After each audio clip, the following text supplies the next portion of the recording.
Yap, Jungsan di sini. Kali ini saya berkesempatan ketemu dengan seorang YouTuber ya dari Nusa Tenggara Barat, satu provinsi dengan saya. Namanya Naru Japang. Naru Jepang. Perkenalkan, nama saya Naru. Naru Japang. Itu saya Naru Jepang. Ya, Naru Japang. Naru Jepang. Ya. Dia merupakan YouTuber dari Nusa Tenggara Barat. Dia subscribe-nya sudah banyak loh ketimbang aku. masih belajar juga. Aku ya, tapi ya mungkin itu tidak penting karena kami ingin mencoba berbagi. Dengan saudara-saudara, dengan terutama untuk subscriber baru saya. Saya ingin berbagi mengenai pengalaman saudara Naru, Ya, benar. Naru Japang, kehidupannya di Jepang setelah dari Indonesia dia datang ke Jepang sebagai seorang Kensuse ya? Kensuse. Bukan Jisuse ya? Kensuse ya? Dulu Kensuse ya. Dulu awalnya Kensuse, sekarang menjadi Jisuse kali. Jisuse ya mungkin. Ya, dia seorang Jisuse. Tenaga dari kerjaan dari bidang kerja saya Indonesia untuk di Jepang. Saya akan menanyakan beberapa hal, terutama proses dia bisa datang ke Jepang untuk menjadi Jisuse di Jepang ini. Ya, silahkan. Naru ya? Iya. Silakan bercerita tentang ya dulu saya waktu di sekolah saya itu ada rekrut pemagaman ke Jepang gitu. Jadi di sekolah saya itu yang jurusan saya di bagian perikanan, karena saya di sini juga kerjanya di bagian perikanan. Yang tes itu berapa orang dulu ya? Kalau nggak salah 16 orang. Jadi yang 16 orang itu kita seleksi ada 3 kali. Pertama di sekolah, yang kedua ada 2 kali seleksi bang. Kedua kita seleksinya di Jakarta. Nah seleksinya itu lumayan ketat juga dulu. Nah seleksi itu saya lulus di sekolah, saya ke Jakarta. Setelah lulus di Jakarta, saya ikut pembelajaran. Nah di pembelajaran itu dulu banyak saingannya juga bang, karena banyak yang mau ke Jepang begitu. Iya. Benar-benar ini ketat banget. Ya, aku dengar ceritanya sulit ya, sulit. ke Jepang ini harus melalui beberapa proses yang sulit, bahkan sampai perpeloncoan gitu ya. Benar. Sampai ada istilah ya untuk kedisiplinan itu yang utama ya. Yang utama itu kedisiplinan, terus yang kedua itu kita benar bisa bahasa Jepang lah, maksudnya karena kita ini misalkan ini satu grup 10 orang. Nah yang diambil itu 8 orang, yang seleksi pertama udah lulus. Nah nanti yang 10 orang ini yang di cancel ada 2 orang misalnya gitu. Nah dulu saya belajar, memang waktu itu bahasa Jepangnya masih kurang bagus lah dibandingkan teman-teman saya gitu. Jadi saya di cancel. Jadi kamu terus berusaha? Ya saya terus berusaha bang. Ya. Jadi saya berusaha gimana nih, saya niat sekali mau ke Jepang, pengen bantu orang tua saya dulu, karena saya ya orang di bawah lah. Ekonominya. Ingat niat yang utama ya. Benar. Niat. Ya. Nah jadi waktu itu saya nggak lulus. Gimana nih saya? Pernah nggak lulus? Nggak lulus saya dulu, sampai saya pikiran saya itu udah gimana ya? Sempat stres gitu. Stres bener-bener, karena saya ini anak pertama, ini gimana kalau saya nggak ke Jepang, adik-adik saya itu kayak gimana janjinya nanti kalau saya paksain orang tua saya. Ya kalau dari saya sendiri nih bang, dulu punya prinsip, janganlah susahin orang tua, saya harus bisa sendiri. Itu mantap memang. Itu saya dulu camkan itu ya. Akhirnya saya dulu itu ikut lagi ke perusahaan yang lain, yang perusahaan saya sekarang ini. Saya ikut lagi nih, nggak lulus lagi bang. Nggak lulus. Jadi 2 kali nggak lulus? 2 kali saya nggak lulus, 2 kali nggak lulus. Nah akhirnya saya ikut PKL dulu di Bali. Setelah di Bali saya kerja di Jakarta, baru saya ikut lagi. Akhirnya saya waktu itu nunggunya 2 tahun baru bisa ke Jepang. Nah karena apa bang, apa yang kita inginkan ini gimana ya, tidak selamanya itu berjalan lurus begitu bang ya. Ya nanti baru kita nikmatin. Alhamdulillah saya lulus dan saya belajar bahasa Jepang, belajar budaya Jepang sampai sekarang. Saya alhamdulillah di sini masuk di perusahaan yang enak lah. Selama 3 tahun saya masuknya di perusahaan yang paling enak dibandingkan teman-teman saya di sini. Terus pas saya masuk lagi di sini, pindah perusahaan, alhamdulillah di sini dapat lagi yang enak lagi bang, begitu.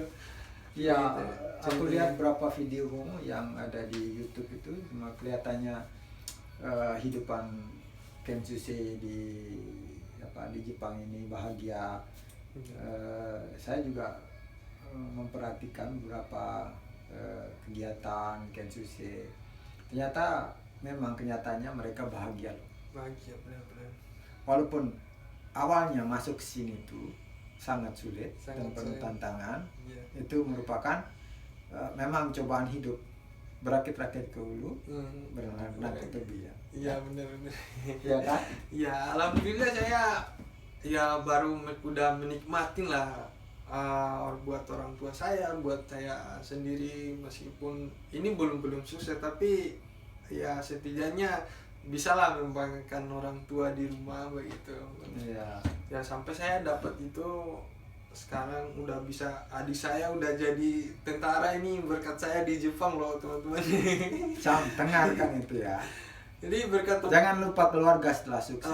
Jangan lupa keluarga. Jadi teman-teman, saya berkat saya di Jepang nih. Dulu kan saya punya niat nih, nanti saya harus ke Jepang. Kalau saya ke Jepang, niat saya itu buat keluarga yang pertama. Nah sisanya buat kita sendiri begitu.